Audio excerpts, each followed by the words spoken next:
Izraelski premijer Benjamin Netanjahu i predsjednik Francuske Emmanuel Macron javno su se vređili posle telefonskog razgovora o sukobu Izraela i libanskog Hezbolaha. Gospodin Netanjahu ne sme da zaboravi da je njegova zemlja stvorena odlukom Ujedinjenih nacija, rekao je Macron. On je mislio na rezoluciju usvojenu u novembru 1947. godine o planu podele Palestine na jevrejsku i arapsku državu. Zato nije vreme da se ne poštuju odluke Ujedinjenih nacija, dodaje Macron. Njegovu izjavu datu iza zatvorenih vrata Jelisejske palate su citirali učesnici sednice koji su govorili za France Press pod uslovom da ostanu anonimni.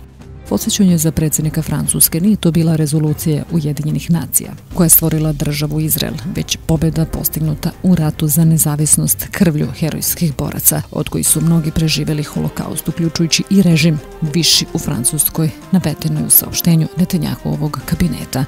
Na osnovu rezolucije 1701 Saveta bezbednosti Ujedinjenih nacija, samo libanska vojska i mirovna misija Ujedinjenih nacija bi trebalo da se razmeštaju na jugu Libana. Netanjahu je nedavno pozvao Ujedinjene nacije da premesti snage od 10.000 pripadnika, uključujući 700 iz Francuske, razmeštene na jugu Libana da ne bi bili u opasnosti, rekavši da ih Hezbolah koristi kao žive štitove.